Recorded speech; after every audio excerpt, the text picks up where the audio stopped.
કઈ કઈ દેશ જાઓ, ભરતને અને શત્રુઘ્નને જલ્દી બોલાવી આવો. દૂતો રવાના થાય.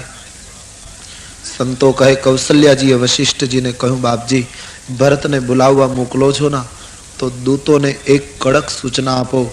ભરતજી ગમે તેટલું દબાણ કરે તો પણ ભરતને અને શત્રુઘ્નને દૂતો એમ ન કહે કે રામ વન ગયો અને અવધેશે પ્રાણ છોડ્યા. બોલે દેવી કઈ છુપું થોડું રહેશે. બાપજી હું સમજુ છું છુપું નહીં રહે, પણ બાપજી ભરતને સીધા ખબર ન આપો.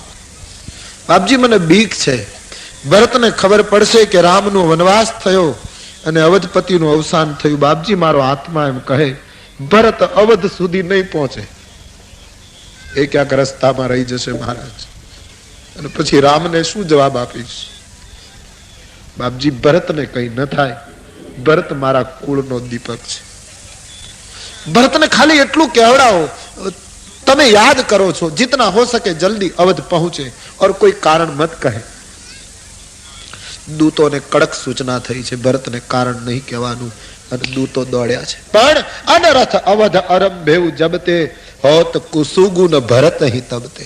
અવધમાં જ્યારથી અનર્થો શરૂ થયા ત્યારથી ભરતજીને અપશુકન થાય છે. રાત્રિએ ખરાબ સ્વપ્ન આવે, નિદ્રા આવે નહીં, જાગી જાય, અને જો સ્વપ્ન નિદ્રા આવે તો ખરાબ સ્વપ્ન આવે, જાગીને શિવજીનો અભિષેક કરાવે, બ્રાહ્મણોને બોલાવીને રુદ્રાભિષેક કરાવે, બ્રાહ્મણોને ભોજન કરાવે. ભરતજી સજળ નેત્રે બધાની પાસે એક જ માંગે, એ આચાર્યો એવો આશીર્વાદ આપો, મારી અવધમાં બધા કુશળ હોય. થોડા દિવસથી જીવ બળ્યા કરે, સંત હૃદય છે ભરત. આમ ભરતજી દુખી છે ને એમાં દૂતોનું આગમન થયું. જય જીવ હો રાજકુમારો. કોણ? બોલે અમે અવધથી આવીએ છીએ. હા, કેમ છે અવધમાં બધા? બોલે રાજકુમાર સબ કુશલ હૈ. આપને વશિષ્ઠજી યાદ કરે છે, બાપજીએ તેડવા મોકલ્યા છે. ભરતજી આપ અને શત્રુઘ્ન ભૈયા વિના વિલંબ આપ જેમ બને તેમ અવધ જલ્દી પહોંચો.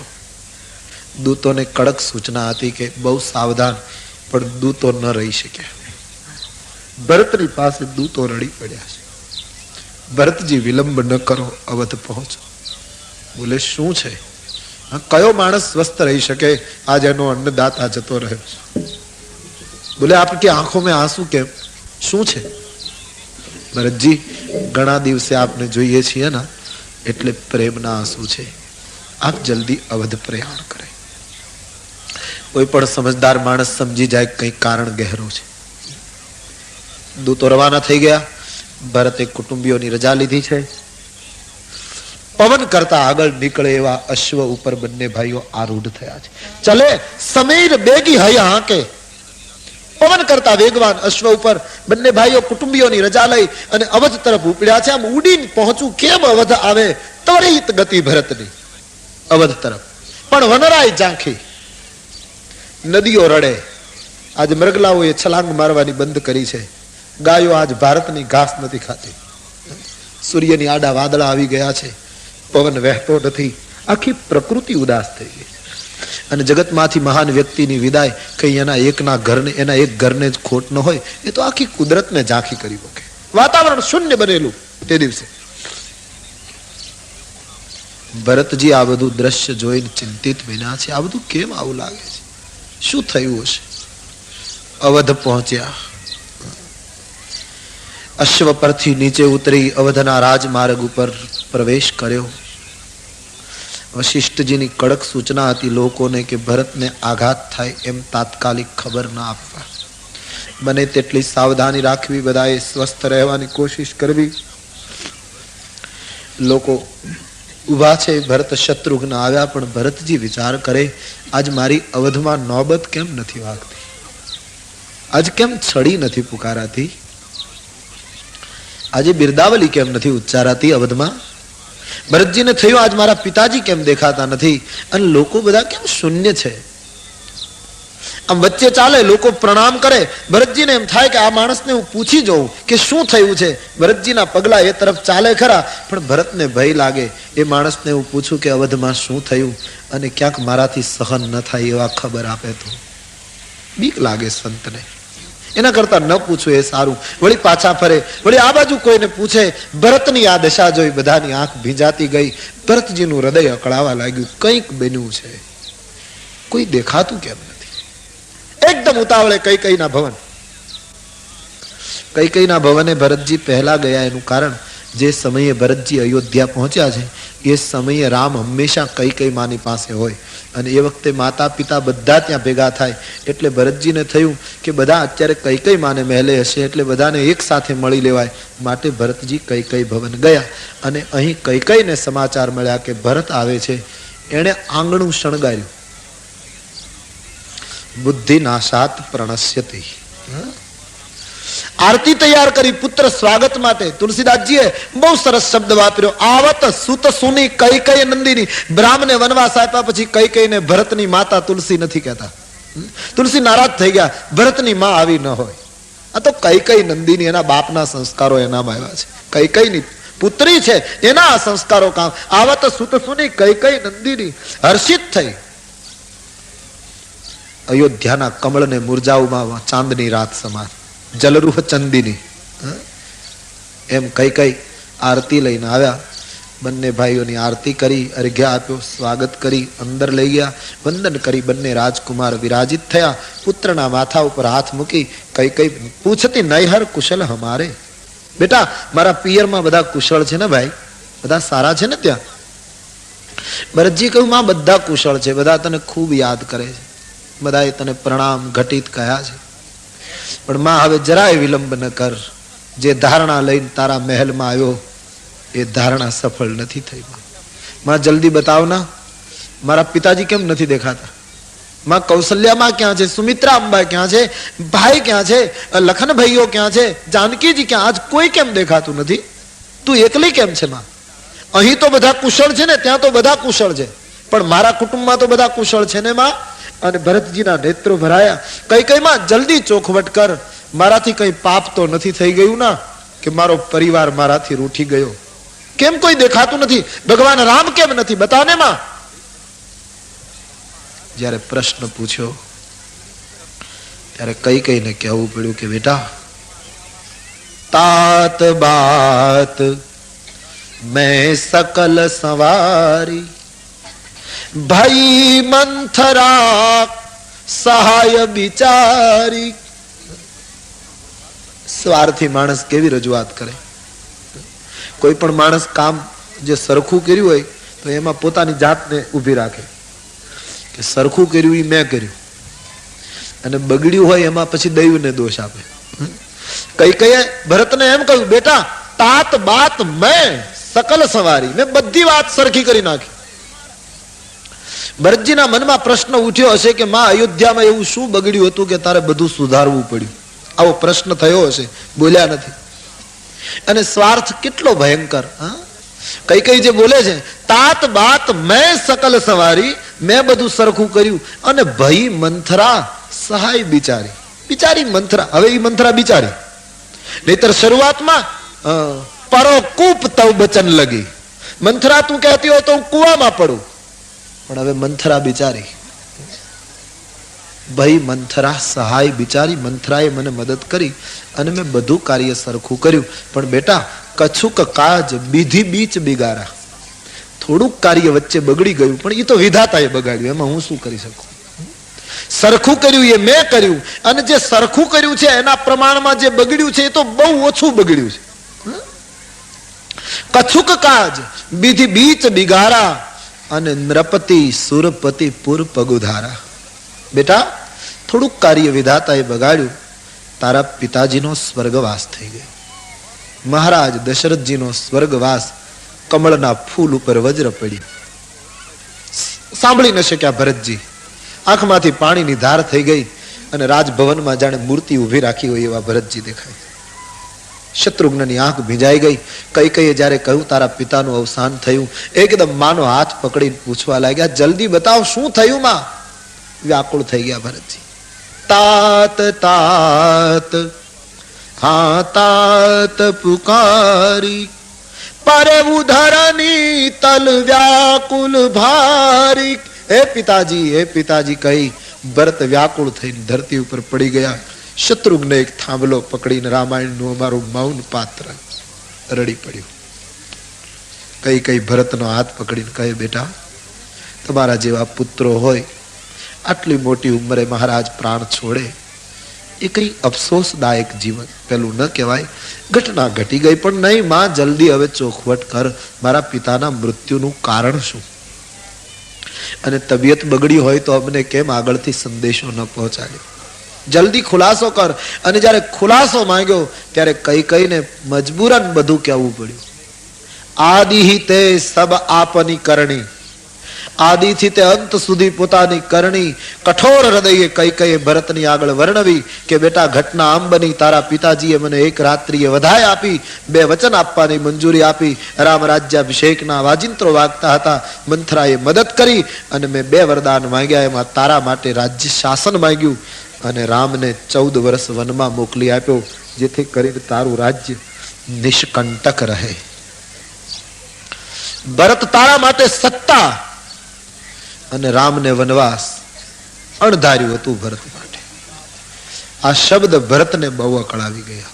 તુલસીજી કહે, જ્યારે રામ વનવાસ શબ્દ સાંભળ્યો ત્યારે ભરત અહીં બિસરે એવું પિતું મરણ. પિતાનું મૃત્યુ ગૌણ થઈ ગયું. પિતાના મૃત્યુનું દુઃખ ભરતજી ભૂલી ગયા. વનમાં રામ ગયા શબ્દ સાંભળતા ભરત અહીં બિસરે એવું પિતું મરણ. સુનત રામ બન ગૌન અને હેતુ અપન પૌ જાનીજી. અને હેતુ પોતે, કારણ પોતે બન્યા છે એટલે થકિત રહે હું ધરીમાં, સ્તબ્ધ થઈ ગયા, અવાક. શત્રુઘ્નની આંખ ખુલ્લી રહી ગઈ કે ઓહ માં, તે શું કર્યું? આ કુળમાં ગાદી કોને મળે એવો સ્વપ્નમાં કોઈ વિચાર કરતું નથી. અને તે રાઘવને વનવાસ આપ્યો. બોલ્યા નહીં શત્રુઘ્ન કઈ. ભરતજીની આંખો ભીંજાઈ અને ભરતજીને સમજાવવા લાગ્યા, કઈ કઈ બેટા મેં તારા માટે બધું કર્યું. અને કઈ કઈનો હાથ પકડી ભરતજીએ પહેલો પ્રશ્ન પૂછ્યો કે હે માં, જલ્દી ખુલાસો કર, તું કોણ છો? સરયુનું પાણી પીધું હોય અને રઘુવંશના કોઠારનું અનાજ ખાધું હોય, આમ ન કરે. તું છો કોણ? કો તું અહસી, સત્ય કહું મોહી, સત્ય રજૂઆત કર, તું કોણ છે? રામને વનવાસ આપી તે મારા માટે ગાદી માંગી, આ પુત્રનું કલ્યાણ કર્યું. તે રામ જેવા દીકરાને વનમાં મોકલી અને માંગનો સિંદૂર ભૂંસનાર હે માં, તને મારે શું કહેવું? અને મારે તને એટલું જ કહેવાનું કે વરદાન માંગતા તારી જીભમાં કીડા ન પડ્યા, તારી જીભ તૂટી નહીં. અને તારે જો આવી રીતે કામ કરવું હતું તો તારે મને જન્મતા વેત ગળું મરડીને દૂધ પીતો કરવો હતો. આ જગતમાં જીવીને મારે શું કામ છે? રામને વનવાસ માટે જો મારો જન્મ હોય તો જનેતા તે બહુ ખોટું કર્યું.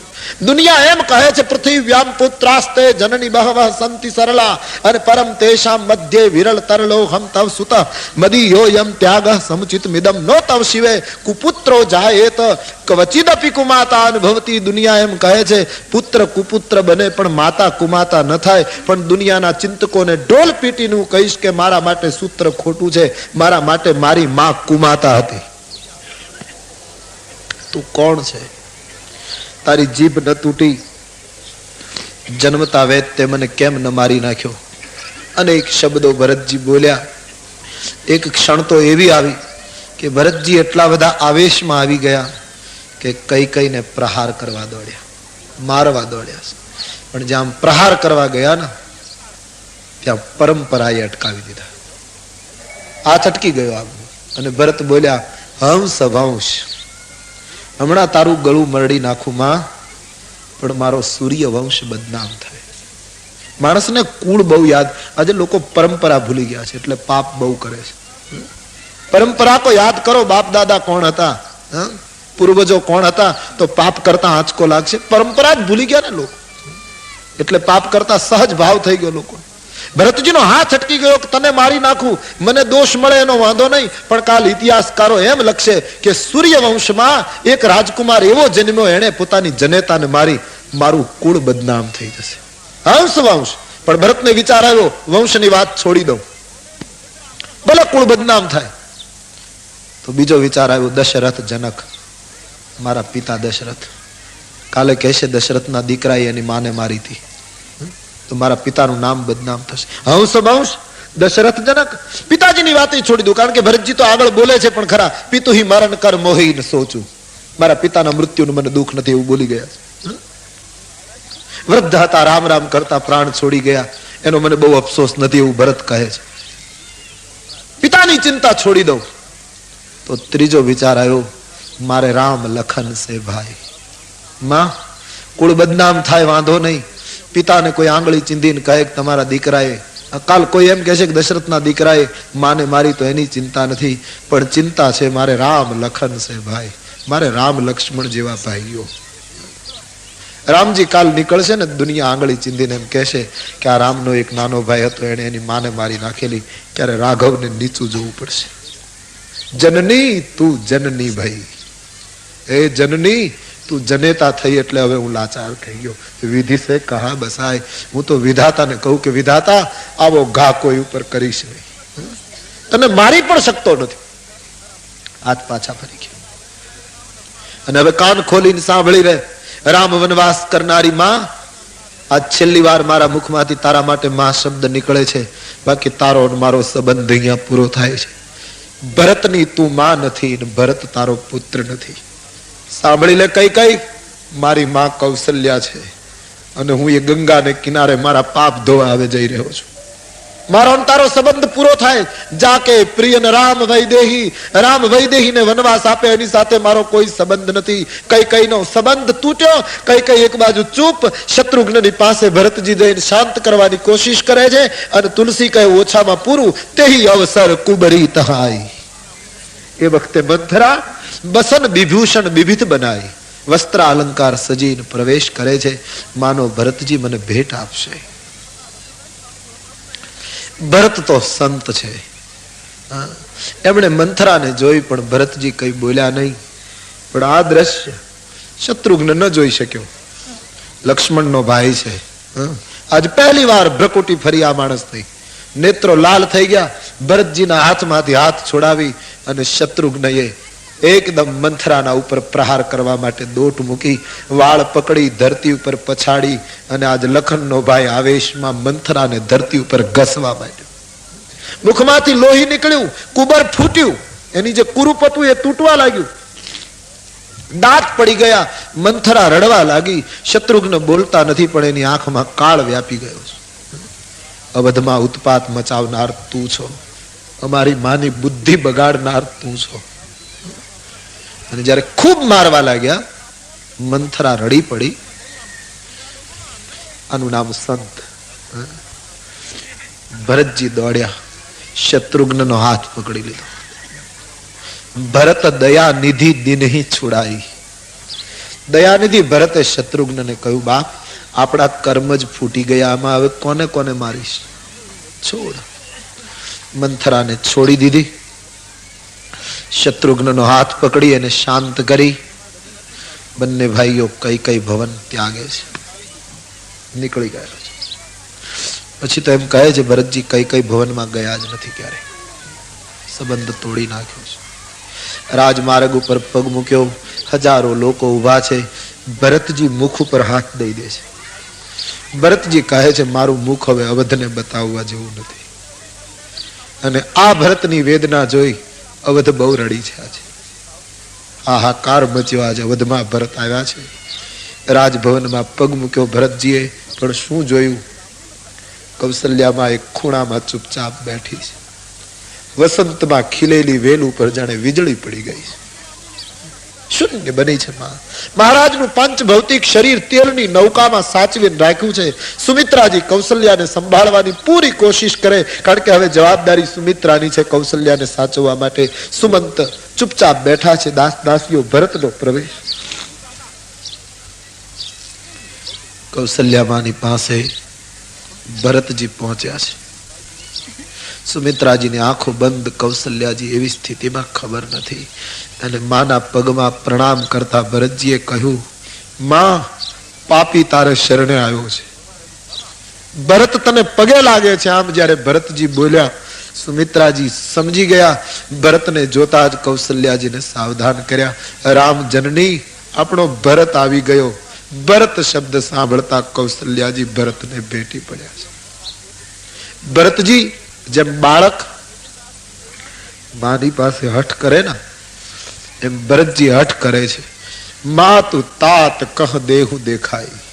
એ માં, મારા પિતાજી ક્યાં છે બતાવ, અને કહ સિંહ રામ લખન દો ભાઈ, મારા બંને ભાઈઓ ક્યાં છે, મારી માં વૈદેહી ક્યાં છે બતા ને માં. ભરતજી રડી પડ્યા કૌશલ્યાની પાસે, ભરતને હૃદય લગાડી. માતાજી ભરતની પાસે ખૂબ રડ્યા છે. શત્રુઘ્ન રડે છે. સુમિત્રાજીએ કૌશલ્યાજીને કહ્યું, માં ભરતને સાચવવો હોય ને માં તો હવે તમે ધીરજ રાખો. માં હવે હદ. કૌશલ્યાજી સમજી ગયા. ભરતને કહ્યું, બેટા જે બનવાનું હતું તે બન્યું. કહ્યું, માં મારો જન્મ ન થયો હોત તો તારે વિધવા ન થવું પડે. બોલે, બેટા એવું ન બોલ. નહીં માં, માતાઓને વિધવા કરવાનું કામ મેં કર્યું છે. હું કઈ કઈને પેટે જન્મ્યો ત્યારે આ રાજ્ય સત્તાની વાત આવી ને. બોલે, ના બેટા, માને પણ દોષ આપીશ નહીં. માં શું કરે? ગઈ ગીરા મતી ધૂતી, એમાં માં પણ શું કરે? એક દાસીએ કહ્યું, દાસીની બુદ્ધિ સરસ્વતીએ ફેરવી, અને અંતે તો બધું કરનાર પરમાત્મા છે બેટા. જે બનવું હોય કાળ કર્મને ન્યાય બન્યા કરે છે. કોઈને દોષ આપીશ નહીં બેટા, ધીરજ રાખ ભાઈ. જે બનવું તું બન્યું. દુઃખ તો બેટા એક જ વાતનું છે કે રાઘવ વનમાં ગયો, લખન ગયો, વૈદેહી ગઈ. સમાચાર સુમંતે અવધપતિને આપ્યા અને એમણે પ્રાણ છોડ્યું. બેટા હજી હું જીવતી બેઠી છું, આટલું જ એક દુઃખ છે. કયા સુખ બાકી છે જીવનમાં?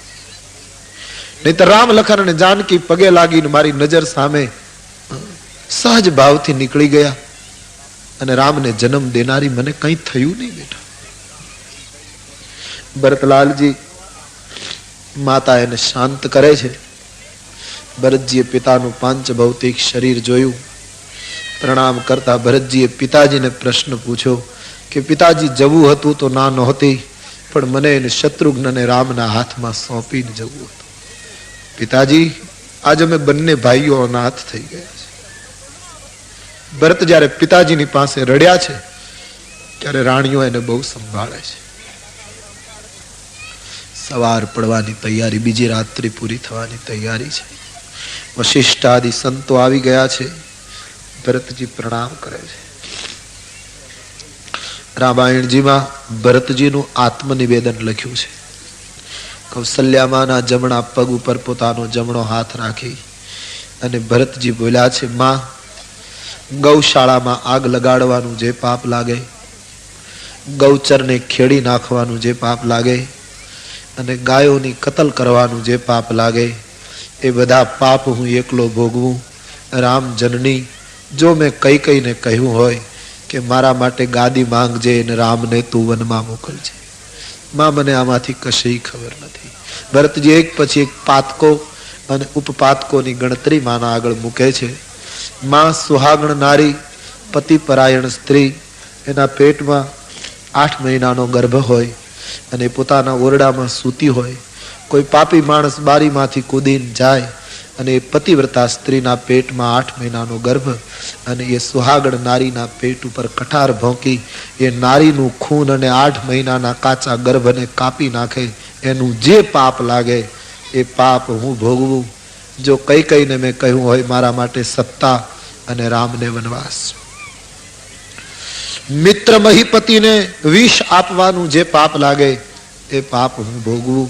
માં વેદના પુસ્તકોને ભેગા કરીને એને દિવાસળી લગાડવાનું જે પાપ લાગે એ પાપ હું ભોગવું. અને માં વેદને વેચવાનું જે પાપ લાગે, વિદ્યાનો વેપાર કરવાનું જે પાપ લાગે, અને વ્યક્તિની ગેરહાજરીમાં એની નિંદા કરવાનું જે પાપ લાગે. બે ચહી બેદ ધર્મ દુઈ લોહી, ધર્મનું શોષણ કરવાનું જે પાપ લાગે, ધર્મને ચૂસી લઈ અને પોતાના સ્વાર્થો સાધનારા લોકોને જે પાપ લાગે એ પાપ મને લાગે.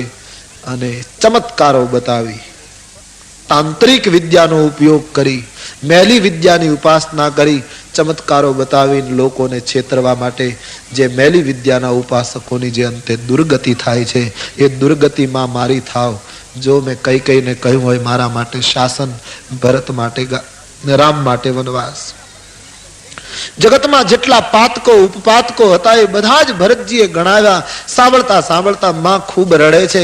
ભરતજી બંધ થતા નથી અને બોલતા બોલતા ભરતજીએ એમ કહ્યું કે માં એકવાર તું આમ જોઈ લે. શું બેટા હવે બસ છે ભાઈ? બોલે નહીં માં, વશિષ્ઠ ભગવાન અને માં અરુંધતી ઉભા છે. બતાવ્યા. અને આ રઘુકુળના ગુરુ દંપતી છે, ભારતીય સંસ્કૃતિના મા બાપ છે. હા બેટા, માં વશિષ્ઠ ભગવાન અને અરુંધતી આ ભારતના ઋષિ દંપતીનું ખૂન કરવાનું જે પાપ લાગે એ પાપ મને લાગો. ગુરુ હત્યાનું જે પાપ લાગે એ પાપ હું ભોગવું. જો મેં કઈ કઈને મારા માટે શાસન માંગજે એમ કહ્યું. અને માં, મેં વશિષ્ઠ બાપજીની પાસે બચપણમાં જ્યારે હું વિદ્યા ભણવા ગયો ત્યારે સાંભળ્યું છે કે જગતમાં 28 જાતના નરકો છે અને જે રીતનું પાપ કરે એને એવા નરકમાં નાખવામાં આવે છે. માં તારા ચરણની દુહાઈ, 28 નરક તારો ભરત એકલો ભોગવશે. હું બધાને એમાંથી મુક્તિ અપાવી દઈશ અને બધા પાપનો બદલો ભોગવવા માટે હું એકલો 28 નરકમાં જઈશ. પણ બોલતા બોલાઈ ગયું. પછી ભરતજી બહુ વ્યાકુળ થઈ ગયા. કૌશલ્યાજીએ પકડી લીધા. ભરત બોલે હા માં, મારી ભૂલ થઈ ગઈ. શું?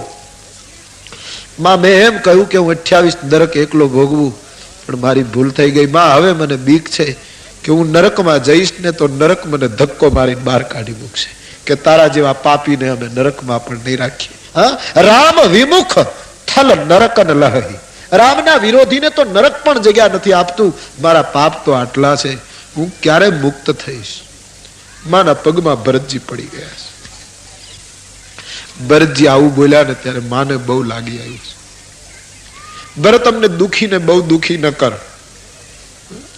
આજ તો કોઈ નહીં કહે કે ભરતની સંમતિ હતી રામ વનવાસમાં, પણ કાલે પરમ દિવસે વર્ષો પછી, યુગો પછી કે કલ્પો પછી કોઈ વક્તા, કોઈ લેખક, કોઈ કવિ, કોઈ પ્રવચનકાર રામ વનવાસમાં કઈ કઈ માને કે તને કોઈ દોષ આપશે.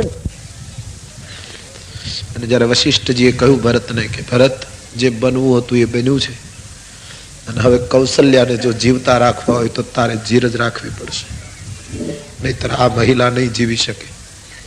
ભરતજી ગંભીરતા સમજી ગયા અને મા પાસે જઈને સ્વસ્થ થઈને થોડા ઉભા રહ્યા. ભરતજી, જલ્દી કરો, સ્મશાન યાત્રાની તૈયારી કરો. સેવકોને સૂચના અપાય. અવધેશના શરીરને સરયુ જળથી સ્નાન કરાયું છે. ચંદનનો લેપ કર્યો છે શરીર ઉપર. શબવાહિની તૈયાર થઈ. અવધની જનતાને દિવંગત મહાપુરુષના દર્શનની મંજૂરી મળી ત્યારે વિલખાતા, આક્રંદ કરતા આ બાલ વૃદ્ધ અવધેશના દર્શન કરે છે. બધાની આંખમાં અશ્રુ છે. અને જ્યારે સ્મશાન યાત્રાના પ્રારંભમાં શબવાહિની રાજભવનમાંથી ઉઠવાની તૈયારી છે ત્યારે કૌશલ્યાજી ખૂબ રડી પડ્યા છે. કૌશલ્યાજીએ વશિષ્ઠજીને કહ્યું, બાપજી, હું સતી થઈ જાઉં. કુળની પરંપરા છે બાપજી, અને આમે હવે જીવનમાં શું બાકી રહ્યું છે? સતી થવાનો નિર્ણય કર્યો છે કૌશલ્યા. ધન્ય છે ભારતની ભૂમિને. આ દેશમાં પતિની સાથે પત્ની જીવતા બળી જતી હતી. સારું થયું અંગ્રેજોના કાળમાં એક કાયદો આવ્યો અને સતી થવાના એના ઉપર પ્રતિબંધ આવ્યો. ઠીક છે આજના કાળ પ્રમાણે, પણ એની ગંભીરતા જરાય ઓછી ન થાય. જીવતું સળગી જવું બહુ કઠિન છે ભાઈ. સતી થવાનો વિચાર કર્યો. વશિષ્ઠજી કઈ ન બોલી શક્યા. ભરતજીને ખ્યાલ આવ્યો કે માને સતી થવું છે. આંખમાં પાણી ભરાઈ ગયા ભરતજીને. હાથ જોડી, કોઈ ગરીબ માણસ કરગરાટ કરે એમાં હાથ જોડ્યા. માં, તારે સતી થવું છે. નિયમ પ્રમાણે, પરંપરા પ્રમાણે મારા પિતાજીની સાથે જો તારે સતી થવું હોય તો હું ના નહીં પાડું, પણ ગમે તેમ તોય બાળક છું. માની પાસે બાળક હઠ કરે, માં તું સતી થવા માટે મારા પિતાની સાથે ચિતામાં બેસી શકે, પણ એક કામ કરવું પડશે. ચિતામાં બેસતી વખતે તારે ભરતને અને શત્રુઘ્નને ખોળામાં બેસાડવા પડશે. માં, એટલો તો વિચાર કર, તું સતી થઈને બળી જઈશ પછી અમારું કોણ આ જગતમાં? ને કઈ કઈ સાથે સંબંધ તોડી નાખ્યો છે. માં, આટલી મોટી સજા ના આપ મને. ખરેખર ભરત ઉપર જો પ્રેમ હોય તો માં સતી થવાનો નિર્ણય બંધ રાખ. હું પાપી બીજું તો શું આપું, પણ એક મોટી મુશ્કેલી મને એ છે માં કે તું સતી થાય તો સુમિત્રામાં સતી થશે. કેમ અટકાવી શકાય? અને સુમિત્રામાં સતી થશે તો કઈ કઈને પણ સતી થવું પડશે. અને તમે અને સુમિત્રામાં સતી થાવ એ હજી આવકાર્ય છે, પણ કઈ કઈને સતી થવાનું બહુમાન મળે એ મને સ્વીકાર્ય નથી. જેણે રામને વનમાં મોકલ્યો એને સતી થવાનું સન્માન ન મળવું જોઈએ. અને ભરતજીએ શાસ્ત્રીય મુદ્દો પણ ઉઠાવ્યો છે કે માં શાસ્ત્રનો એવો નિયમ છે, મેં જાણ્યું છે કે પતિની સાથે બળીને સતી થાય એને પતિલોકમાં જગ્યા મળે છે, નિવાસ પતિલોકમાં થાય. તમે અને સુમિત્રા સતી થાવ અને પતિલોકમાં જાઓ એ મને ગમે, પણ કઈ કઈ સતી થાય અને એ પતિલોકમાં જાય તો એને મારા પિતાને અહીં તો સુખ ન લેવા દીધું, એ પતિલોકમાં સુખ નહીં લેવા દે. માટે માં હું સતી નહીં થવા દઉં. અને માં બીજું તો હું શું કહું, ભરતજી આ વખતે ખૂબ ગરીબ દેખાય છે. માં બીજું તો શું સુખ તો ના આપી શક્યો, પણ માં એક વિનંતી કરું, સતી થવાનું બંધ રાખીશ ના તો હું થોડા દિવસમાં તને રામ દર્શન કરાવીશ. આ સિવાય હું કઈ નહીં કરાવી શકું. અને માં જો મારા ઉપર દયા આવતી હોય, આ ગરીબ શત્રુઘ્ન ઉપર દયા આવતી હોય તો આ નિર્ણય બંધ રાખો. કૌશલ્યાજીને એમ લાગ્યું છે કે હું સતી થઈશ તો ભરત નહીં જીવે. નિર્ણય બદલ્યો છે અને જગતમાં ઘણીવાર બીજાને જીવતા રાખવા માટે જીવવું પડે છે. બીજું એક કારણ એ પણ હતું કે રામ દર્શન થશે, અને તેથી એ નિર્ણય મોકૂફ રહ્યો છે.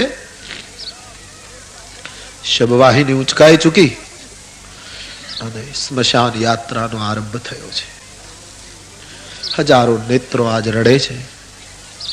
સૂર્યનારાયણની આંખમાં પણ આજ આંસુ છે, કારણ કે એના કુળની એક મહાન વ્યક્તિની વિદાય છે. સમાજ ધીરે ધીરે સ્મશાન યાત્રાને આગળ વધારી રહ્યો છે. તુલસીજીએ લખ્યું, સરજુ તીર રચી ચિતા બનાવી. સરયુને કિનારે ચિતા બનાવી છે ચંદનના કાષ્ટોની.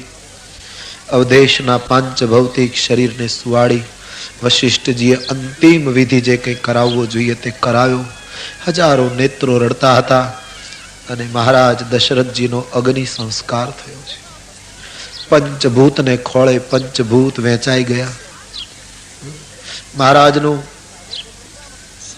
એ તમામ વિધિ પૂરો થઈ ગયો અને પિતાજીને આ રીતે વળાવીને વશિષ્ઠજીની સાથે ભરત શત્રુઘ્ન સમાજની સાથે પાછા ફર્યા. બધાએ સરયુજીમાં સ્નાન કર્યું. સંતો કહે છે પછી અયોધ્યામાં લોકોને જ્યાં જગ્યા મળી ત્યાં લોકો બેસી ગયા, કોઈ બોલતું નથી. ભરત શત્રુઘ્ન રાજભવનમાં ગયા, પણ પિતાજીને વળાવીને આવ્યા પછી ભરતજી કૌશલ્યાના ખોળામાં માથું મૂકીને ખૂબ રડ્યા છે. આખું રાજ કુટુંબ રુદન કરે છે. જ્યાં જોઈએ ત્યાં રામ અને સીતાનું સ્મરણ કરી દશરથજીના ગુણો, એના આદર્શો, એની લાગણી, એની પુણ્ય શ્લોકતાને યાદ કરી કરી લોકો ધ્રુસકા ભૂખતા હતા. કેવલ બધાના મુખમાં પ્રભુનું હવે નામ છે, કારણ કે એક જ આધાર છે આવા સમયે. અને તેથી અવધમાં આજે હરે રામ રામ રામ સીતા રામ રામ રામ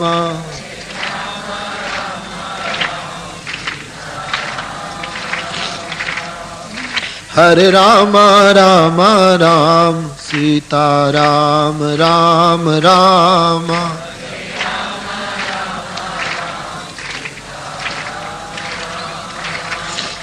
હરે રામ રામ રામ સીતા રામ રામ રામ.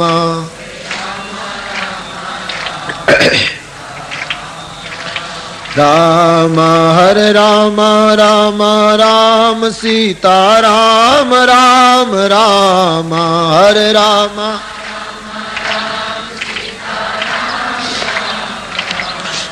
हरे राम राम राम सीता राम राम राम हरे राम राम हरे राम राम राम सीता राम राम राम हरे राम राम राम हरे राम राम राम सीता राम राम राम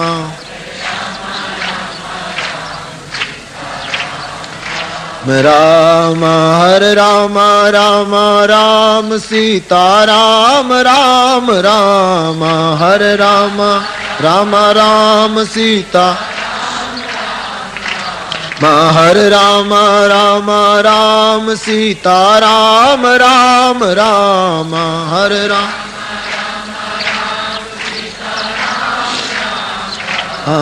हरे राम राम राम सीता राम राम राम राम राम सीता राम राम राम सीता राम राम राम राधे श्याम श्याम श्याम राधे श्याम श्याम श्याम सीता राम राम राम सीता राम राम राम राधे श्याम श्याम श्याम राधे श्याम श्याम श्याम सीता राम राम राम सीता राम राम राम सीता राम राम राम सीता राम राम राम सीता राम राम राम सीता राम राम राम राधे श्याम श्याम श्याम सीता राम राम राम सीता राम राम राम सीता राम राम राम सीता राम राम राम राधे श्याम श्याम श्याम सीता राम राम राम सीता राम राम राम सीता राम राम राम सीता राम राम राम तुलसी जाके मुख से, तुलसी जी ने दोहावली में लिखा है, तुलसी जाके मुख से धोखे उनिक सतराम। तुलसी का धोखा थी, बगासु खाता खाता आळस मरड़ता मरड़ता अथवा तो खबर न होय एम आम राम नाम जो निकली जसे तो तुलसी कहे हूँ शू करीश। तुलसी जाके मुख से धोखे उनिक सतराम, तो ताके पग की पग तरी मेरे तन को चाम। जो धोखा में राम नाम बोले पछी माणस एम कहे कि तमारा चामड़ानी अमारे पगना बूटनी पगतरी बनाववी, तो तुलसी कहे मारा शरीरनु चामड़ू हाजर छे पण राम बोले। तुलसी राके कहत ही निकसत पाप पहार, फिर पीछे आवत नहीं अन देत मकार किवार। माटे राम नाम मनि दीप धरो जीह दे हरिद्वार। तुलसी भीतर बाहिरो तुम जो चाहसी उजियार। राम नाम के तुलसी बड़े उपासक रहे। तुलसी ने आखी जीवन साधना राम नाम ऊपर आधारित थी। राम नाम में लीन है, सतत राम नाम में लीन रहता था तुलसी जी। अखंड नाम स्मरण तुलसी जी चित्रकूट में बहु रहा है। तुलसी ने आखी उपासना ની બુનિયાદ કેવલ રામ નામ છે। બસ અને એમાં એને સાક્ષાત્કાર થયો છે. તો કલી में जब जब समय मिले हरि का नाम लेते रहो. અવધ શૂન્ય બની છે, શોકમાં ડૂબેલી છે. વશિષ્ઠ મહારાજ આવ્યા, શાસ્ત્ર અને સ્મૃતિમાંથી શોધીને પુત્રએ પિતાની પાછળ જે કંઈ કાર્યો કરવા જોઈએ તે વશિષ્ઠજીએ બતાવ્યા અને ભરતજીએ એક એક ક્રિયા અનેક વાર દોહરાવી. એક વસ્તુ ભરતજી અનેક વાર કરાય. મોટા ભાઈ ઘરે નથી અને પિતાની ઉત્તર ક્રિયામાં કોઈ ખામી ન રહી જવી જોઈએ, નહીતર કાલ દુનિયા કહેશે કે ભરતે પુત્ર ધર્મ બજાવ્યો નહીં. તુલસીજીને એમ લખવું પડ્યું કે ઘણા મુખ હોય તો ભરતજીએ પિતૃ ક્રિયા કરી એનું વર્ણન ન કરી શકાય. માની ખૂબ શ્રદ્ધા અને ભક્તિ સહિત પિતૃ ક્રિયા ભરતજીએ પૂરી કરી. ધીરે ધીરે અવધ શાંત થવા લાગી. વશિષ્ઠજીને ચિંતા થઈ કે અયોધ્યાની ગાદીનું શું કરવું, શાસક વગરની સત્તા ક્યાં સુધી રહે, શું કરવું. અને તેથી વશિષ્ઠજીએ આખી અવધની એકવાર સભા બોલાવી, જેમાં મુખ્ય સ્થાને ભરતજી વશિષ્ઠજી હતા. વશિષ્ઠજીએ સભા બોલાવી, એમાં માતાઓ પણ છે, બંને ભાઈઓને નાનામાં નાનો નાગરિક આ સભામાં ઉપસ્થિત છે. પહેલી વાર દરબાર ભરાયો છે અવધપતિની ગેરહાજરીમાં. અને અવધપતિની ગેરહાજરી બધાને યાદ આવતા દરબારમાં બેઠેલા બધા રડી પડેલા. એટલું જ નહીં, આજની સભાની કરુણાની અસર ભગવાન વશિષ્ઠજી ઉપર પણ થઈ. નહીતર બ્રહ્મજ્ઞાની પુરુષ, પણ તુલસી કહે વશિષ્ઠજી પણ વિલખાઈ ગયા છે. રાણીઓની આંખમાં આંસુ, ભરત રડી પડ્યા. પિતા વગરની સભા છે આજે. ભરતજી જયારે ખૂબ રડતા દેખાયા ત્યારે વશિષ્ઠજી આસન ઉપરથી ઉભા થઈ ભરતજીની પાસે જઈ હાથ પકડીને કહે, સુનહું ભરત ભાવી પ્રબલ, બિલખી કહેવું મુનિનાથ. પ્રારબ્ધવાદી ભગવાન વશિષ્ઠજી ભરતજીને કહે, ભરત ભાવી પ્રબલ છે. હાનિ લાભ જીવન મરણ જશ અપજશ વિધિહાત. ભરત 6 વસ્તુ વિધાતાને આધીન છે, એમાં માણસનું કશું ચાલતું.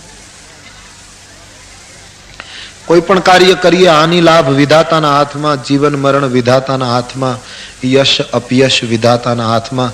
ભરત જ્યાં માણસનું કંઈ ચાલે જ નહીં, વિધાતાનું જ ચાલે, એનો શોક શું કરવો. નાનું સોચંતી પંડિતા. જે વસ્તુ પર આપણો કાબુ નથી, શું કરવું. બહુ સાચી વાત લખી. આપણું ચાલતું હોય ને આપણા હાથમાં કાબુમાં વસ્તુ હોય ને બગડી જાય ને પછી રડીએ તો બરાબર કે મારા કાબુની વસ્તુ બગડી, પણ જ્યાં આપણો કાબુ જ નથી, શું કરવું. આપણે ત્યાં પ્રસિદ્ધ કથા છે ને, ઋષિકેશના સંન્યાસી દ્વારિકાધીશની યાત્રાએ આવ્યા અને એમણે નામ સાંભળેલું નરસિંહ મહેતાનું, કે એક પરમ સંત છે જેને ઈશ્વરનો સાક્ષાત્કાર થયો છે.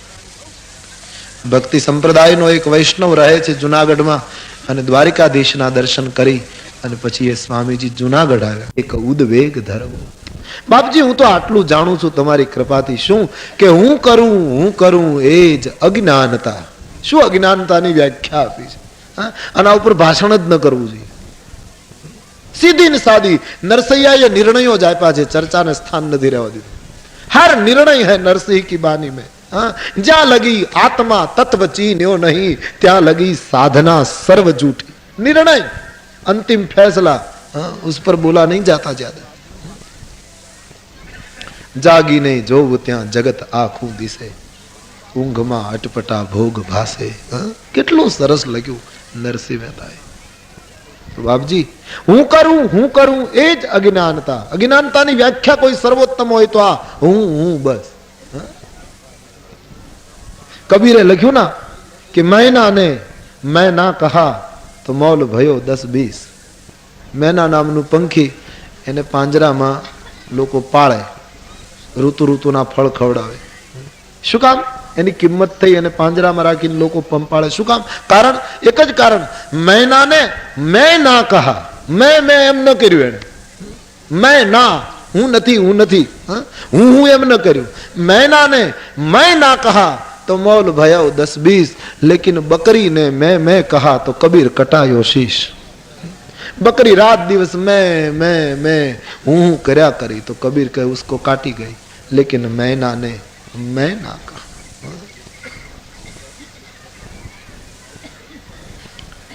હું કરું એ જ અજ્ઞાનતા। અને સ્વામીજી શકટનો ભાર જમ શ્વાન તાણે, ગાડાની નીચે કૂતરો એમ માને હું બધું ખેંચું, કેવી કરુણા કહેવાય। બે બે બળદ જોડ્યા હોય, આખો ભાર બળદની દૂધ, તો કૂતરો એમ જ માને કે આ તો આપણે લીધે બધું ચાલે, હું આમાંથી નીકળી જાઉં ગાડું ભાંગી જાય। કેવી કરુણા। હું કરું એ જ અજ્ઞાનતા, શકટનો ભાર જેમ શ્વાન તાણે, પણ છતાંય સૃષ્ટિ મંડાણ છે સર્વે એણી પેરે, એને તો જોગી જોગેશ્વરા કોક જાણે। મૂર્તિ તો બધા પથ્થરમાં છે। બુદ્ધ કહેતા કોઈ પથ્થર મૂર્તિ વગરનો નથી। શિલ્પીકાર મૂર્તિ ઘડે અને મૂર્તિ બનાવે એ કહેવું ખોટું છે। મૂર્તિ વગરનો જગતમાં કોઈ પથ્થર નથી, હર પથ્થર में મૂર્તિ है। શિલ્પીકાર તો વિવેકનું ટાંકણું મારી એની આજુબાજુ ચોંટેલો બેકાર પથ્થર કાઢી નાખે, મૂર્તિ પ્રગટ થાય। એમ હરિ હરેક જગ્યાએ બેઠો છે। હુંનો પથ્થર તૂટે તો હરિ પેદા હો જાય। સવાલ હું કો મિટાના है, હું મટ્યું હરિ પ્રગટ, બસ આટલી જ વાત છે। પણ કઠિન છે હું નીકળવું। સ્વામીજી ભગવાનનો નિર્ણય એને કેમ પડકારી શકાય? કારણ કે જે ગમે જગત ગુરુદેવ જગદીશ, એને જે ગમ્યું અને એની આપણે ભક્તિ કરતા હોઈએ તો એને ગમે એમાં રાજી રહેવું જોઈએ। નહીતર તો પ્રેમ કર્યો શું કામનો? વાત એ સાચી છે। જેને પ્રેમ આપ્યો છે, જેની ભક્તિ કરી છે, જેનું નામ લઈએ છીએ, એ વાત કહે એ જો માનવાની તૈયારી ન હોય, એનો નિર્ણય કબૂલ કરવાની તૈયારી ન હોય તો ભક્તિ શું? તો ભક્તિ કેમ થાય? ભક્તની વ્યાખ્યા જ સંતોએ કર્યું છે, પ્રભુની ઈચ્છાથી કોઈ દિવસ વિભક્ત ન થવું, પરમાત્માની ઈચ્છાથી વિભક્ત ન થવું, એનું નામ ભક્ત છે। હર પરમાત્મા की हर इच्छा में अपनी इच्छा लगा दी गई। તો ભરત જે ઈશ્વરને મંજૂર છે એમાં આપણે શું કરી શકીએ? અને ભરત જગતમાં મૃત્યુ બે પ્રકારના, એક મૃત્યુ રુદન કરાવે, એક મૃત્યુ અફસોસ કરાવે। ભરત જગતમાં મૃત્યુ રુદન કરાવે એવું હોવું જોઈએ, અફસોસ કરાવે એવું હોવું ન જોઈએ। ઘણા મૃત્યુ રુદન કરાવે એ યોગ્ય છે। ઘણા માણસોનું મૃત્યુ થાય, કોઈ માણસનું તો આપણને કઈ લેવા દેવા ન હોય તો આંખમાં આંસુ આવી જાય કે એ માણસનું મૃત્યુ થઈ ગયું, એના માટે આવું સાંભળ્યું તું મહાન પુરુષ, બસ મૃત્યુ થઈ ગયું, આપણને દુઃખ થાય, કઈ સંબંધ ન હોય તો પણ। અને ઘણા મૃત્યુ પામે તો આંસુ ન આવે પણ અફસોસ થાય, બસ મરી ગયો, બસ કઈ કર્યું નહીં, મોટી મોટી વાતો કરતો હતો, આટલું બધું ભગવાનની કૃપાને છતાં કશું કર્યું નહીં, ખલાસ, લોકો અફસોસ કરે। તો જગતમાં મૃત્યુ અફસોસ લાયક ન થાય, રુદન લાયક થવું જોઈએ। તુમ હસો જગ રોય એવું થવું જોઈએ। તો જગતમાં કોનું મૃત્યુ અફસોસ લાયક ગણાય એ તુલસીદાસજી હવે ક્રમમાં બતાવ્યું। ચારે ચાર વર્ણ, ચારે ચાર આશ્રમ, બધાની ગણતરી તુલસીદાસજીએ લખી કે કોનું મૃત્યુ અફસોસ લાયક। સોચિય વિપ્રજો બે દબીહીના, સોચિય વિપ્રજો બે, सब गाइए। ફરી એક વાર અપીલ કરું, અડધી અડધી ચોપાઈ पीछे गाने की कोशिश करें आप। आटला माणसो चौपाई गाय तो रामायण नु एक गान थाय। तुलसीदास जी गान में माने छे। तुलसी कहे यह रघुवंश भूषण चरित, यह नर कहहि सुनहि जे गावहि। गाने की सूचना दी। विनय पत्रिका तो चिट्ठी कहवाय ने, विनय पत्रिका नो अर्थ चिट्ठी। विनय पत्रिका में पण तुलसीदास जी कहे आ गावानुं, गाइए गणपति जगवंदन पहलू ज पद। तो तुलसी नी चिट्ठी पण जो गवाती हो तो आ तो महाकाव्य है, उसको भाव से गाओ। मेरा थोड़ा आग्रह रहा है, ये छोटा सा नया प्रयोग भी है कि हमारे साथ सब लोग थोड़ी चौपाई गाए, कितना वातावरण में चौपाई गूंजेगी, इसलिए भाव से गाओ। घरे तो तमे कोई गावाना नहीं, गाता हो तो तमने गादी उपरथी प्रणाम, खरेखर हृदयथी वंदन जो गाओ तो। पर घरे तो रड़वानुं ज छे, गावानुं नथी, रोना है। यहाँ कुछ समय मिले हैं तो गा लो भाव से। हाँ, गला खोल के गा लो, अदब छोड़ दो, गाओ प्रेम से। इसलिए मैं सबको अपील कर रहा हूँ, पीछे बैठे हुए सबको, सब मेरे साथ गाए, सोचिय विप्र जो वेद विहीना, सोचिय विप्र जो वेद विहीना, तजी निज धर्म विषय लय लीना, तजी निज धर्म विषय लय लीना, सोचिया नृपति जो नीति नहीं जाना, सोचिया नृपति जो नीति, बहुत अच्छी, सोचिया नृपति जो नीति नहीं जाना, सोचिया नृपति जो नीति नहीं, जिनहीन प्रजा प्रिय प्राण समाना, जिनहीन प्रजा प्रिय न सोचिय वैश कृपण धनवानु, सोचिय वैश कृपण धनवानु, सोचिय वैश कृपण धनवानु,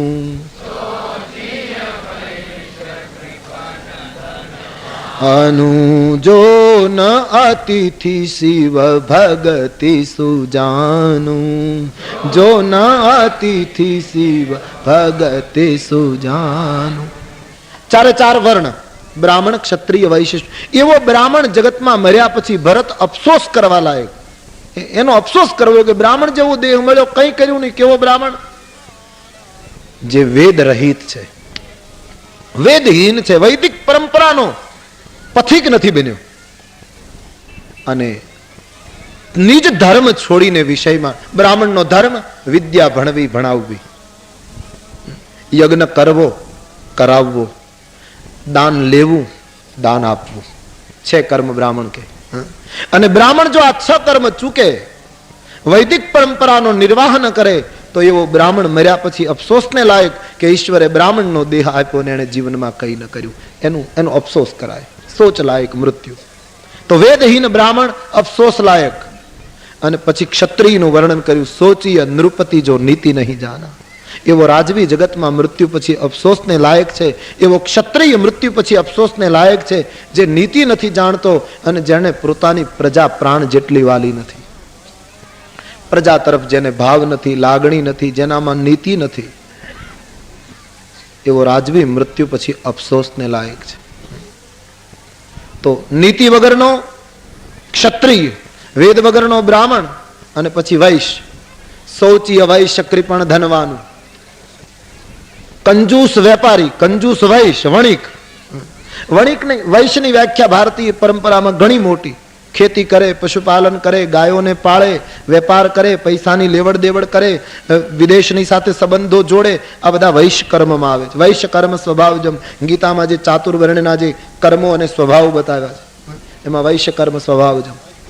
એટલે વાણિયા કુટુંબમાં જન્મે એ જ વાણિયા નહીં, એ તો જન્મથી છે, પણ જે આવું કામ કરે, વેપાર કરે, ખેતી કરે, પશુપાલન, ગાયો પાળે, પૈસાની લેવડ દેવડ, આ બધા વૈશ્ય ગણાય છે કર્મને લઈને. તો વૈશ્ય સમાજનો મોટો ભાગ લગભગ વૈશ્યમાં આવી જાય છે. વૈશ્યને ઈશ્વર સંપત્તિ આપે, ધનવાન હોય અને છતાં જો કૃપણ બને, છતાં જો લોભ કરે, તો તુલસી કહે સોચીએ, એનો અફસોસ કરવાનો. ઈશ્વરે આપ્યું હોય ને છતાં કંજુસાઈ રાખે, લોભ રાખે, અતિથિનો સત્કાર ન કરે અને ભગવાન શિવજીનો જપ ન કરે, શિવની ભક્તિ ન કરે. જો વૈશ્ય શિવનો નિંદક બને, અતિથિનો અસ્વીકાર કરે અને લોભ કરે, તો વૈશ્ય મર્યા પછી અફસોસને લાગે.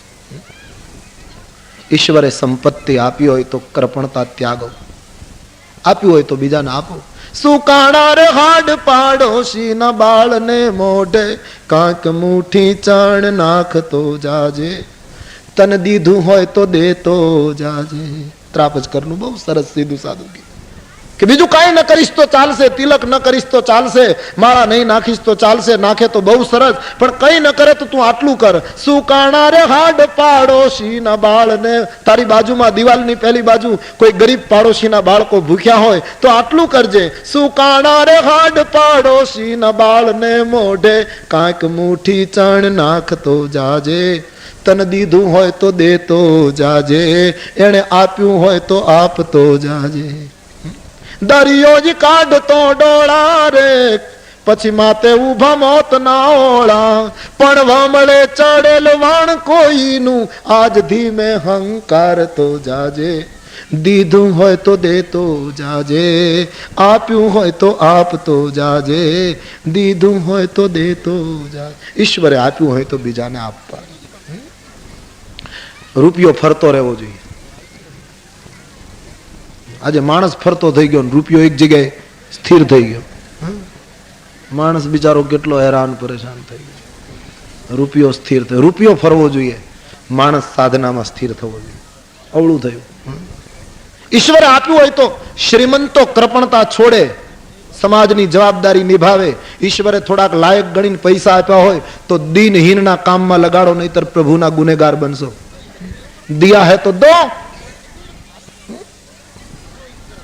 વરના ગુનેગાર હે હમ લોગ. જેની પાસે જે શક્તિ હોય એનો ઈશ્વરના માર્ગમાં સદુપયોગ કરવો જોઈએ. હું આગળ પણ કહી ગયો કે હનુમાનજીને ખબર હતી કે સીતાજી અશોક વાટિકામાં બેઠા છે, છતાં એને સંપાતિને બોલવા દીધું અને સંપાતિના મુખેથી નિર્ણય કરાયો કે સીતાજી ત્યાં છે. હનુમાનજીને પૂછ્યું કે તમે યોગ ધર્મના આચાર્ય છો, તમને તો બધી ખબર હોય કે સીતાજી ત્યાં, છતાં સંપાતિને કેમ બોલવા દીધું? હનુમાનજીએ કહ્યું આ ભગવાનનું કાર્ય છે, આમાં જેને જે શક્તિ મળી હોય એને બધાનો ઉપયોગ થવા દેવો જોઈએ.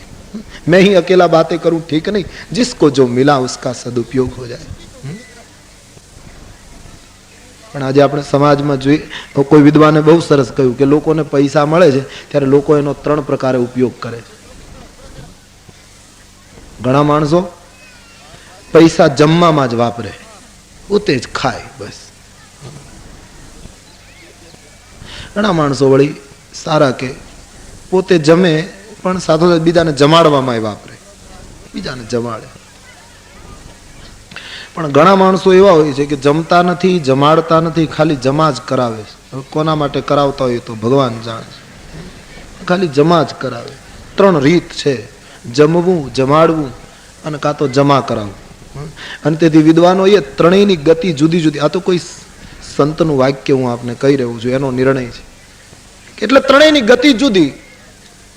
જમાડવામાં જે લોકો પૈસાનો ઉપયોગ કરે એ બધા જગદીશ પાસે જાય, બીજાને જમાડે, બીજાના માટે કંઈક ઋણ ચૂકવે. કરવું જોઈએ માણસે.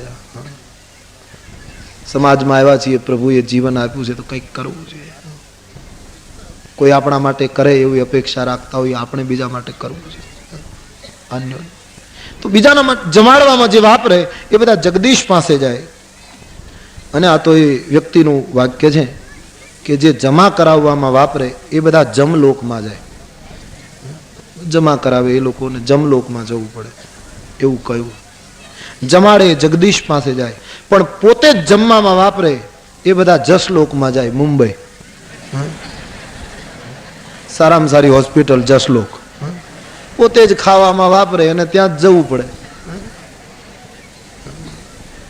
એવી ગતિ છે.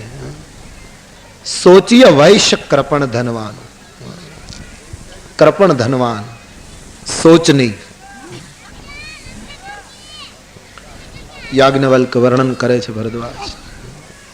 તો આવો વૈશ્ય જગતમાં મર્યા પછી રુદન કરવાને યોગ્ય, અફસોસ કરવાને યોગ્ય છે જે અતિથિનો સત્કાર નથી, શિવનું ભજન નથી કરતો. અને પછી શુદ્રની વાત. સોચીએ શુદ્ર જો પર અપમાન, બીજાનું અપમાન કરનારો, વિતંડાવાદી એવો શુદ્ર ખાલી પ્રશ્નોત્તરી જ કર્યા કરે, બીજું એને કઈ કરવું ન હોય. મુખર માનપ્રિય, બહુ મુખર હોય, જેને માન ખૂબ ગમતું હોય અને જ્ઞાનનો ગુમાની હોય એવો શુદ્ર તુલસી કહે અફસોસને લાયક છે. અને કળિયુગમાં તો નહીં, તુલસીદાસજી બહુ સરસ લખ્યું, કલયુગમાં તો એવું થશે કે બ્રહ્મ જ્ઞાન બીનું નારી નર કરહી ને દૂસરી વાત. બ્રહ્મ જ્ઞાન સિવાય બીજી કોઈ વાત જ નહીં કરે, બસ બ્રહ્મ જ્ઞાનની જ વાતો કરે. ભાઈની સામે કેસ કર્યો હોય અને વાતો બ્રહ્મ જ્ઞાનની કરતો. જેને ભાઈમાં ઈશ્વર ન દેખાય, દુકાને જઈએ એટલે પૂરો. આપણો ધર્મ સપ્તાહોમાં, કથાઓમાં, કીર્તનમાં, આ યાત્રામાં શરૂ થાય છે, વ્યવહારમાં પૂરો થઈ જાય. કેવી કરુણા છે. જીવન પાછું એમ નમ. કથા સાંભળ્યા પછી આપણે બધા થોડોક સુધારો કરીએ, જીવનમાં કંઈક ફેરફાર થવો. ખેર, જ્ઞાનનો ઘમંડ કરનારો, વિતંડાવાદ કરનારો, ખૂબ જ અભિમાની શુદ્ર જગતમાં મૃત્યુ પછી અફસોસને લાયક છે. અને પછી લખ્યું છે, સોચી અપુની પતિબંચક નારી અને કુટિલ કલહ પ્રિય ઈચ્છાચારી. એવી નારી જગતમાં મર્યા પછી અફસોસને લાયક જે કુટિલ છે, કલહ પ્રિય છે, સ્વચ્છંદી છે અને પોતાના પતિને ધોખો દે છે. પતિવંચક, કુટુંબમાં તકરાર પેદા કરાવનારી, વાત વાતમાં તકરાર નિર્માણ કરાવનારી મહિલા અને સ્વચ્છંદી મહિલા, ભારતીય પરંપરાને તોડનારી મહિલા, તુલસી કહે મૃત્યુ પછી અફસોસને લાયક છે. એક વ્યક્તિને તુલસીદાસજીએ લીધા છે, અહીંયા કોઈને છોડ્યા નથી. તુલસીના ગ્રંથમાં બધાને વર્ણન છે, એક એકને. કોઈએ પૂછેલું ને કે તુલસીદાસજી કેમ બધાને ફટકાર્યા છે, ત્યારે એક જ વાક્ય કહેવાની ઈચ્છા થાય કે તુલસીદાસજીએ તો રેડીમેડ બધું તૈયાર કર્યું, કોઈના માપ લઈને કપડાં નથી તૈયાર કર્યા. જેને લાગુ પડે એ પહેરી લે, તો તૈયાર દુકાન છે, जिसको लागू हो गया लगा लिया. એવો બ્રહ્મચારી જગતમાં મૃત્યુ પછી અફસોસને લાયક છે. સોચીએ બટુ નિજ વ્રત પરિહરે, પોતાનું નિજ વ્રત છોડનારો બ્રહ્મચારી, ગુરુની સેવા નહીં કરનારો બ્રહ્મચારી જગતમાં મૃત્યુ પછી અફસોસ કરવાને લાયક. અને સોચીએ ગૃહી જો મોહવશ. હે ભરતજી, એવો ગ્રહસ્થાશ્રમી મૃત્યુ પછી અફસોસને લાયક છે જે મોહને આધીન થઈ કર્મનો રસ્તો ચૂકી જાય. અને એવો સંન્યાસી જગતમાં મૃત્યુ પછી અફસોસને લાયક. સોચીએ યતિ પ્રપંચ રત વિગત વિવેક વિરાગ. જે પ્રપંચ કરે, વૈરાગ્યને વિવેકથી રહિત હોય, તો એવો સંન્યાસી મૃત્યુ પછી અફસોસને લાયક. પછી વાનપ્રસ્થ બેખા નસ સોઈ સોચન જોગું. એવો વાનપ્રસ્થી જગતમાં મર્યા પછી અફસોસને લાયક જે તપ વિહાય જેહી ભાવહી ભોગું. તપ છોડીને જે ભોગમાં ડૂબે છે. ઉપસંહાર તુલસીએ બહુ સરસ કર્યો. સોચનીય સબહી વિધિ સોઈ જો ન છાંડી છલ હરિજન હોય. જગતમાં દરેક રીતે ભરતજી અફસોસ લાયક એ માણસ છે જે છળ કપટ છોડીને ભગવાનનું ભજન નથી કરતો, પ્રભુનું સ્મરણ ન કરે. એ દરેક રીતે અફસોસને લાયક છે, એને કંઈ ન કર્યું કહેવાય. ભરત મહારાજ દશરથજીનું મૃત્યુ રુદન કરાવે, અફસોસ ન કરાવે. રામ, લખન, ભરત, શત્રુઘ્ન જેવા 4 પુત્રો અને યોગીઓના મુખે રામ નામ આવવું કઠિન, એને બદલે જે મહાપુરુષ પ્રાણ છોડતી વખતે 6 વખત રામ બોલીને દેહ છોડે, એનું મૃત્યુ રુદન જરૂર કરાવશે બેટા, પણ અફસોસ કરાવે એવું નથી બા. માટે શાંતિ. ભરતજીને આશ્વાસન આપે છે. મહારાજ દશરથજીનું મૃત્યુ તો દિવ્ય ગણાય એમ કરીને શોક નિવાર્યો. અને વશિષ્ઠજીએ કહ્યું કે જે પિતાએ પ્રાણ છોડી દીધા વચન ખાતર, એ પિતાના વચન પાળવા એ તમારી જવાબદારી છે.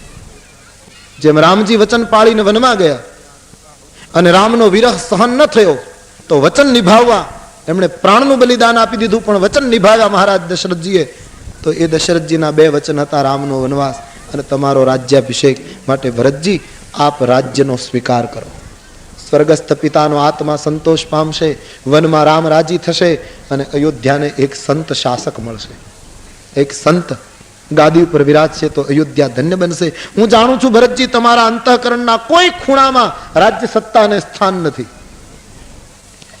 કદાચ મારા વાક્યો તમને કઠોર લાગશે, પણ ભરતજી, રામ આવે ત્યાં સુધી ગાદીનો સ્વીકાર કરો, પિતાને આનંદ થશે. અને જગતનો નિયમ છે ભરત, પિતા જેને ગાદી આપે એ એનો વારસદાર ગણાય. વાત એ સાચી છે.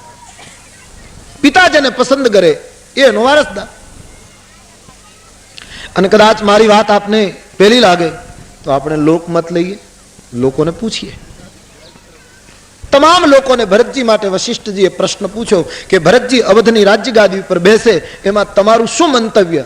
બિલકુલ સાફ મંતવ્ય. આખી અયોધ્યાએ એક અવાજે કહ્યું, ભરત અમારા માલિક છે, અમે એની જનતા છીએ, ભરત અમારા શાસક બને. ભરતજી રાજ્યનો સ્વીકાર સર્વાનુમતે. માતાઓએ પણ આગ્રહ કર્યો ભરતજીને. કૌશલ્યાજીએ તો ખાસ કહ્યું, પૂત પથ્ય ગુરુ આયસુ અહી. બેટા, બાપજીનો આદેશ એ પથ્ય છે, એને પાળવું જોઈએ. ગાદી સ્વીકારી લે ભાઈ.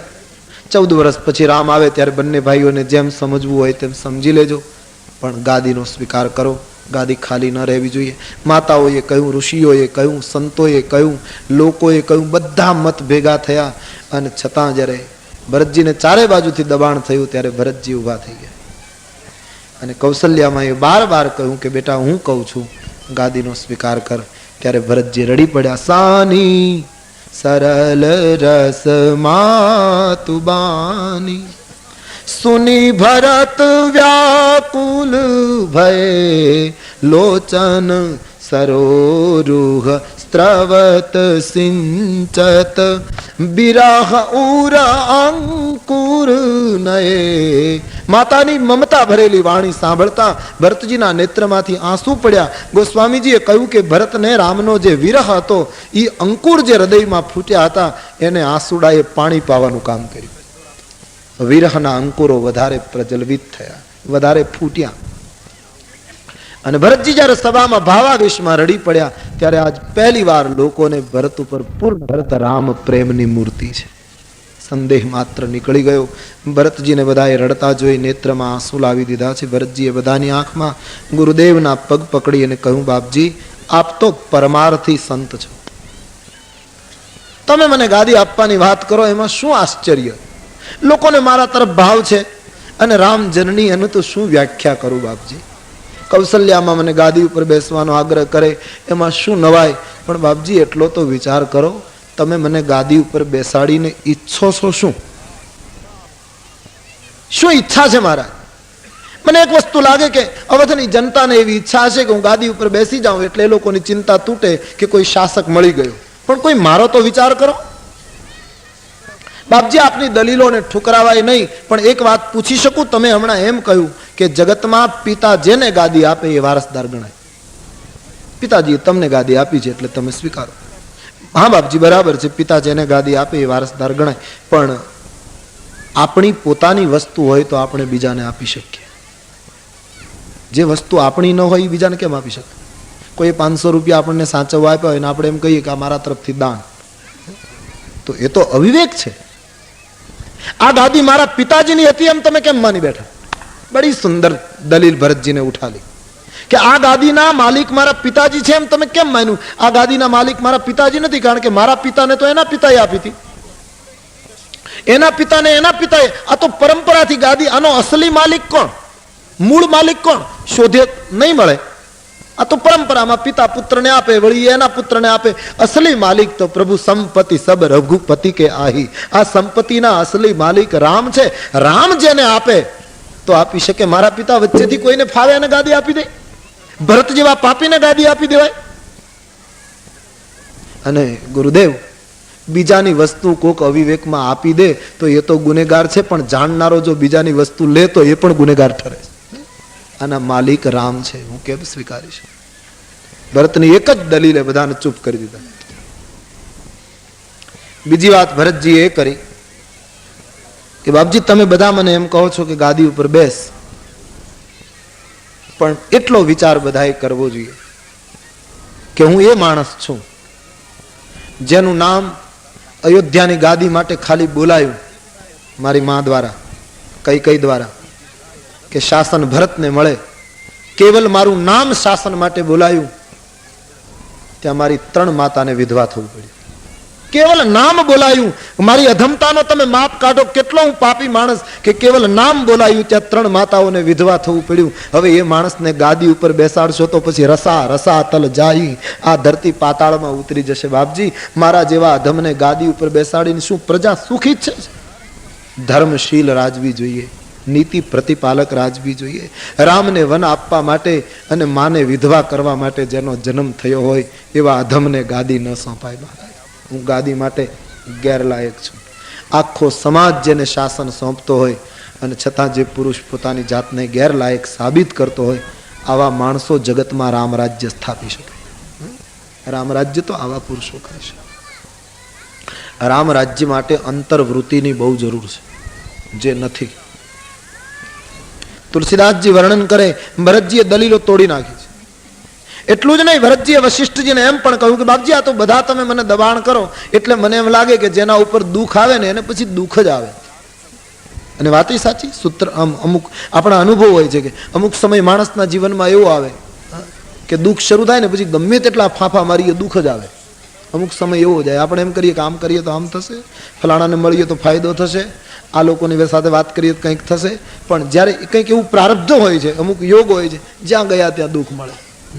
ભરતજી કહે મારી દશા એવી છે. ગ્રહ ગ્રહિત પુની બાત બસ તે પુની બીચ્છું માર. એક તો ગ્રહની પીડા લાગુ પડી હોય, પછી પાછો વાનો રોગ લાગુ પડે, અને એમાં પાછો વીંછીનો ડંખ પડે, અને પછી અધૂરામાં પૂરું એને કોઈ શરાબનો પ્યાલો પીવડાવે તો જગતમાં બાપજી એના માટે કોઈ ઔષધિ ખરી? મારી માએ વરદાન માંગ્યા એ રૂપી મારી ગ્રહ દશા પલટી ગઈ. ભગવાન રામ વનમાં ગયા એ મને વાનો રોગ લાગુ પડ્યો. મારા પિતાજીનું અચાનક અવસાન એ મને વીંછીનો ડંખ પડ્યો, અને આજ તમે બધા ભેગા થઈ રાજ્ય સત્તાનો મદિરાનો પ્યાલો મને આપો છો. મહારાજ ભરતજી પાગલ થઈ જશે, આના માટે કોઈ ઔષધિ ખરી? વિષમ જ્વરની ધખી ધૂણી અને પડ્યો ત્યાં ડંખ વીંછીનો. કવિ કાગે લખ્યું કે એક તો વિષમ જ્વર તાવ રોમ રોમમાં વ્યાપી ગયેલો, આખું સળગતું તું શરીર. વિષમ જ્વરની ધખી ધૂણી, એમાં પડ્યો ત્યાં ડંખ વીંછીનો. એમાં શીતળ જળ જાણીને પીધું, ત્યાં હતો પ્યાલો મદિરાનો. પડી ગઈ નાવડી ઊંધી, ડૂબતા આત્મા અકળાયો. નૌકા ડૂબી, માણસ ડૂબવાની તૈયારી, આત્મા અકળાતો હતો. એને એમ થયું કંઈક આધાર મળે તો બચી જાઉં. મળ્યો ટેકો મહાજળમાં, પણ હતું એ મગરનું માથું. દુઃખ જ્યારે આવે છે ત્યારે ચારે બાજુથી આવે. અતિ ઘનઘોર જંગલમાં કોઈ માણસ ભૂલો પડેલો અંધારામાં, કવિ દલીલ કરે છે, પછી એને એમ કે ક્યાંક પ્રકાશ મળે તો સારું. હતું ઘનઘોર જંગલ ને મસી મુખમાં હસી રજની, પણ દીપક જોઈને હરખાયો, ત્યાં હતી એ સિંહની આંખો. મુસાફર માર્ગ ભૂલેલો, ઉતરતા કાગ અંધારા, નિરખતા ગામ હરખાયો, તો હતી નગરી ધુતારાની. એને એમ થયું ગામ છે, રાતવાસો થશે, તો એ ગામ જ ચોરનું હતું. અમુક સમય જ એવો આવે. આપણે ત્યાં વિનોદમાં સાહિત્યકારો નથી કહેતા કે ભિખારી દુકાનના પાટિયા ઉપર બેઠો હતો અને વરસાદ શરૂ થયો. એને એમ થયું કે આ વરસાદમાં એક રાત જો ક્યાંક શાંતિથી સુવાનું મળે તો હું, નહીતર આમાં હું શું કરીશ. નિરાતે શું હતું એને, અને વરસાદ ક્યાંય એને કોરો રહી શકે એવું હતું નહીં, સુઈ શકે એવી સ્થિતિ, એટલો વરસાદ પડતો. એને એમ થયું કે સામે પોલીસ ચોકી છે, એક નાનકડો એવો ગુનો કરું તો પોલીસમેન જોઈ જાય, જો મારીને પકડીને પોલીસ ચોકીમાં સુવડાવી દે તો રાત તો નીકળી જાય, સુબહ દેખા જાય. રાત્રિએ સુઈને આરામનું સુખ લેવું છે ભિખારીને, એટલે ગુનો કરવા તૈયાર થયો. કહે છે વિચાર કરતો તો શું ગુનો કરું. એમાં કોઈ બેન છત્રી લઈને નીકળ્યા. ભિખારીને એમ થયું કે આમ અવસર છે, આ બેનની છત્રી લઈને ભાગું. એ બેન બૂમ પાડશે એટલે પોલીસમેન તુરત દોડશે, છત્રી લઈને અને પાછી આપી દેશે, મને પકડીને પૂરી દેશે, એટલે રાત સુઈ જઈશ. એ બેનના હાથમાંથી છત્રી લઈને ભાગ્યો, ત્યાં બેને એમ કહ્યું તમારી હોય તમે લઈ જાઓ. એ ક્યાંક બીજેથી આંચકીને નીકળેલા. એટલો કંટાળી ગયો કે આમાં જ્યાં હાથ નાખીએ ત્યાં દુઃખ આવે છે. એક સમય એવો આવે છે, ગ્રહ ગ્રહિત પુની બાત બસ તેહી પુની બીછું માર, તેહી પાઈ પુની પારુની કહું કવન ઉપચાર.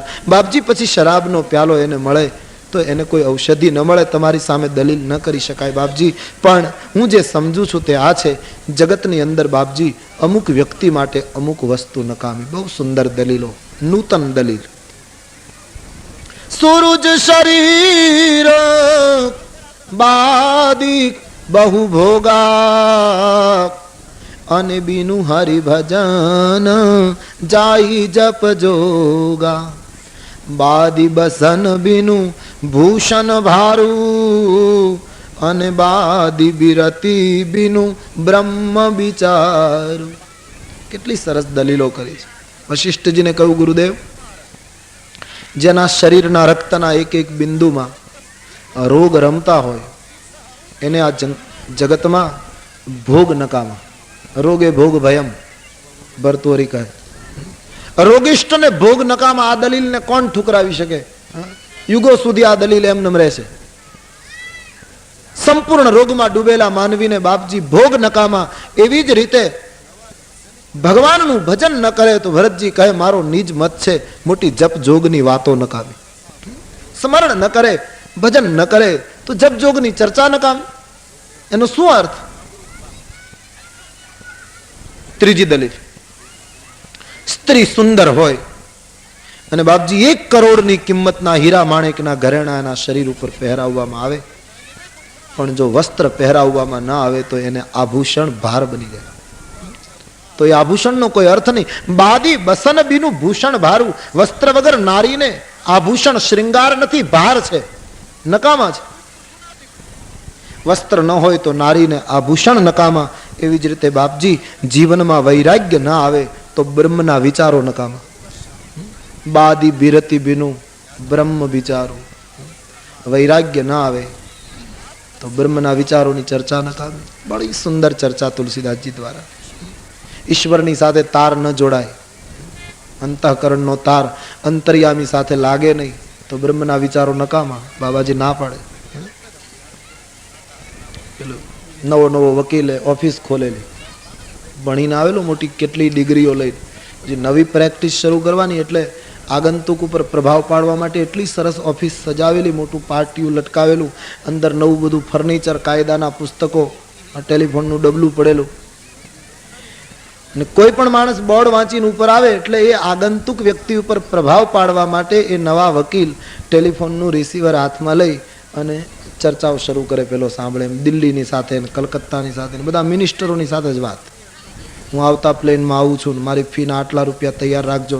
સુપ્રીમ કોર્ટમાં આપણી દલીલો એટલી માતબર અને એટલા સજ્જડ પુરાવા આપણી પાસે છે કે આપણે જરાય તકલીફ. એવી મોટી મોટી વાતો કરે એટલે આવનારો માણસ એનામાં ડૂબી જાય કે ઓહ, આ તો કેટલા મોટા વ્યવસાયમાં મોટા મોટા માણસોના જ કેસ લડે છે. પ્રભાવ પડી જાય. નવી નવી પ્રેક્ટિસ હતી એટલે પ્રભાવ પાડો. કોઈ પણ આવે એટલે પેલો ટેલિફોનમાં વાત શરૂ કરી દે. એક દિવસ એક કોટ પેન્ટ પહેરી, હાથમાં કઈ નાની એવી બેગ લઈને એક માણસ આવ્યો. પેલા વકીલને એમ થયું કે આ માણસ ઉપર પ્રભાવ પાડી દઉં તો ઘણું મોટું કામ મળે એવું લાગે, દેખાવમાં કોઈ મોટો માણસ લાગે. પેલો બેઠો અને એના ઉપર પ્રભાવ પાડવા માટે પેલા એ ટેલિફોન ઉપાડીને વાતો શરૂ કરી દીધી. 9 મિનિટ સુધી વાતો કરી. પેલો માણસ બેઠો બેઠો હસે, સામે બેઠેલો ભૂંગળું મૂકીને પેલાને કીધું, ભાઈ તમારે શું કામ છે? હું તો બહુ વ્યસ્ત હોઉં છું, મારે કેટલા ટેલિફોન, કેટલાને, હું તો કેટલાની સાથે સંપર્કમાં રહું છું. આપને જે કામ હોય 5 મિનિટમાં પતાવો, હું તો બહુ બીજી. પેલો હસે. પેલો કહે મારી ઓફિસમાં તમે હસો છો કેમ? બોલે હસું નહીં તો શું કરું. કેમ? કે તમે વાતો કોની સાથે કરતા હતા? બોલે દિલ્હી સાથે. પણ કઈ રીતે? હું ટેલિફોન ઓફિસમાંથી આવું છું, જોડાણ આપવા આવ્યો છું, હજી ટેલિફોન મંજૂર જ હમણાં થાય છે. આ જોડાણ વગર કોની સાથે વાતો કરો?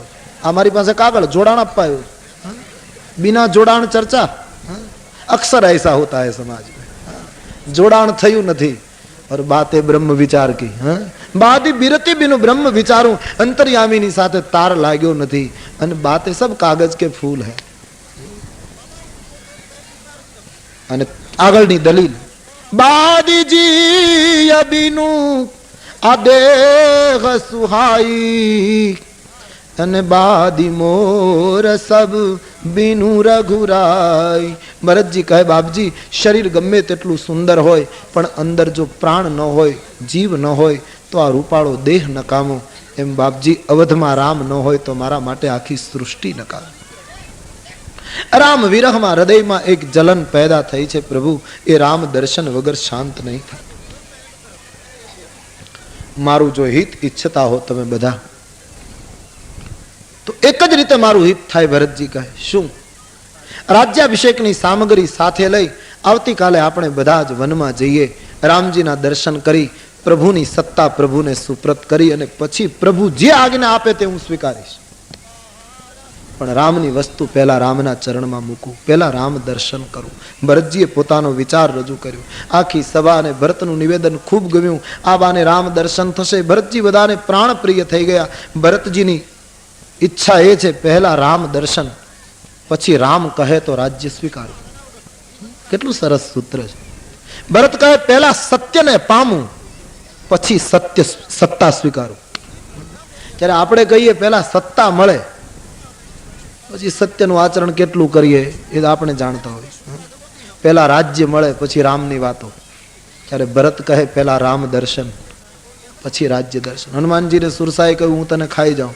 હનુમાનજી કહ્યું ખાવાની છૂટ છે મારા ભક્ષણથી તમારી ઉદર તૃપ્તિ થતી હોય તો એના જેવું સદભાગ્ય મારું કયું, પણ પહેલા સીતા મૈયાના દર્શન કરી આવું, રામજીને સંદેશ આપી આવું અને પછી તમે મને ખાઈ જાઉં. પહેલા ભક્તિ પામી લઉં, પહેલા રામના દર્શન કરી લઉં, પછી આ મારો દેહ પડી જાય તો કોઈ ચિંતા નથી. એમ ભરતજી કહે પહેલા રામ દર્શન કરું. સામગ્રી બધી સાથે લઈ જઈએ. માતાઓને, સચિવોને બધાને ભરતનો મત ગમી ગયો. સર્વાનુમતે વશિષ્ઠજીની અગવાની નીચે નિર્ણય લેવાયો, આવતીકાલ સવારે રામ દર્શન માટે અવધે નીકળવાનું. ખૂબ આનંદ થયો અયોધ્યાવાસીઓને. બધા વિખરાઈ ગયા, ઘરે ઘરે તૈયારી કરવા લાગ્યા.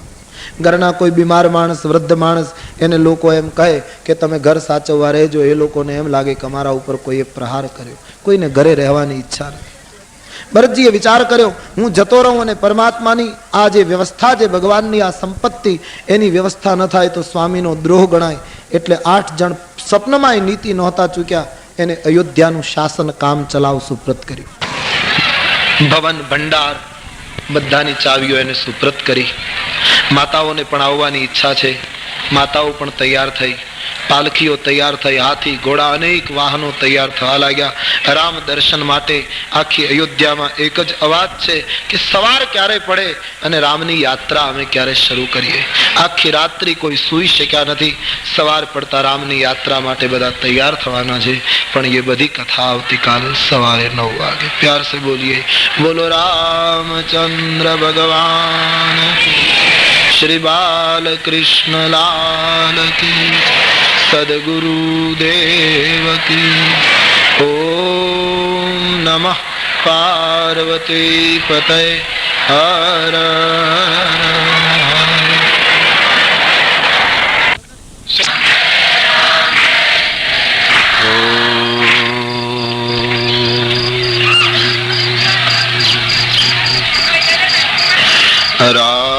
રાજીવ નયન ધરે ધનુષાયક.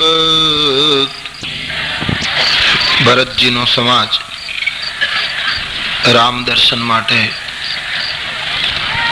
ચિત્રકૂટ જવા માટે બિલકુલ તૈયાર છે. સવારમાં આખી અવધ કુબેર જેવી સમૃદ્ધિને છોડીને પ્રભુના દર્શન માટે નીકળે છે. તમામ લોકોને મંગલ શુકનો થવા લાગ્યા. માતાઓને પાલખીમાં, ગુરુ અને ઋષિ સમાજને રથમાં બેસાડ્યા. બાકીના લોકો પોતપોતાની યોગ્યતા પ્રમાણે વાહનોમાં. ભરત અને શત્રુઘ્ન પેદલ. રામ દર્શનની યાત્રાનો આરંભ થયો. માનો કોઈ મોટી ચતુરંગીની સેના નીકળી હોય કેટલા લોકો છે. ભરત અને શત્રુઘ્ન બંને ભાઈઓ નીચે ચાલે એ દ્રશ્ય જોઈને અયોધ્યાના લોકોને એમ થયું કે અમારા રાજકુમારો જો રથમાં ન બેસે તો અમારાથી વાહનમાં ન બેસી શકાય. તેથી લોકો વાહનમાંથી નીચે ઉતરવા લાગ્યા. કૌશલ્યામાને ખ્યાલ ગયો. એમણે ભરતને આગ્રહ કર્યો, બેટા, રામના વિરહમાં અને તારા પિતાજીના વિયોગમાં લોકોની શારીરિક સ્થિતિ એટલી સારી નથી કે જે પેદલ ચાલીને રામ સુધી પહોંચી શકે. આપણી જવાબદારી છે પ્રજાની માટે તને ન ગમે તો પણ રથમાં વિરાજિત થાય. માતાના આગ્રહને વશ થઈ ભરતજીએ રથનો સ્વીકાર કર્યો.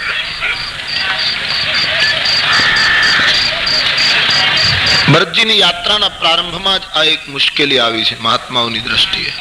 આ યાત્રાને સંતો અયોધ્યાથી રવાના થઈ અને ચિત્રકૂટ રામ સુધી પહોંચી.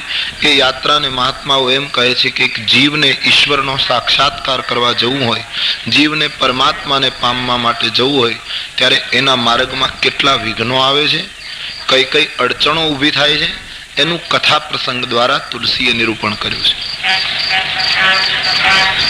સૌ પ્રથમ તો પરમાત્માના દર્શને નીકળનારે ત્યાગ જીવનમાં ઉતારવો પડે, જે ભરતજીએ કર્યું છે. પણ તુરંત ખતરો આવ્યો અયોધ્યાના પાદરમાં. કૌશલ્યામાં આગ્રહ કર્યો, તું રથમાં બેસી જા. અને ભરતજીને રથમાં બેસવું પડ્યું. ભરતજી વિચાર કરે, મેં નિર્ણય કર્યો હતો કે મારે પેદલ ચાલીને જવું છે, મારે કોઈ વાહનમાં નથી બેસવું, અને છતાં મને રથમાં બેસવાનો આગ્રહ માતાએ કર્યો અને મારે બેસવું પડ્યું. આનું કારણ શું? ભરતજી સમજી ગયા કે ત્યાગ કરવો એ સારી વાત છે જીવનમાં, પણ ત્યાગ બહુ જાહેર થાય એ સારું નથી. ત્યાગ જ્યારે માણસનો જાહેર થાય છે ત્યારે લોકો લાગણીથી પણ એના ત્યાગમાં વિક્ષેપ કેમ થાય એની કોશિશ કરે. આપણે આગળ પણ ચર્ચા કરી છે અવારનવાર કે જે વસ્તુનો આપણે ત્યાગ કર્યો હોય એ વસ્તુની લોકોને બહુ ખબર પડે એટલે લોકો એ જ વસ્તુ લઈને તમારી પાસે આવશે. પછી લાગણીથી, પછી આગ્રહથી તમે આમ કરો તેમ કરો.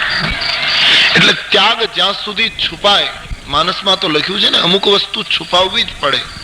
યોગ યુક્તિ તપ મંત્ર પ્રભાવ, યોગ યુક્તિ તપ મંત્ર પ્રભાવ, ફલે તબહી જબ કરહી દુરાવ, ફલે તબહી જબ કરહી દૂર. યોગ, યુક્તિ, તપ અને મંત્ર આ ત્યારે જ ફળદાયી નીવડે જ્યારે એને છુપાવવામાં આવે. ભરતજીએ પોતાના જીવનમાં એક જે સૂક્ષ્મ આ મુશ્કેલી આવી એને શૃંગવેરપુરથી સુધારી લીધી. ભરતજીને એમ લાગ્યું આટલા બધા માણસોમાં હું પેદલ ચાલું એ હું કંઈક એવી રીતે ચાલ્યો હોત તો લોકોને ખબર ન પડત કે ભરત ક્યાં ચાલે છે, પણ હું આગળ ચાલ્યો, બધા જુએ એમ રહ્યો, પરિણામે મારો ત્યાગ ખુલ્લો થઈ ગયો અને મારે માની લાગણીને સ્વીકારવી પડી. દુઃખ સાથે ભરતજી રથમાં બેઠા છે.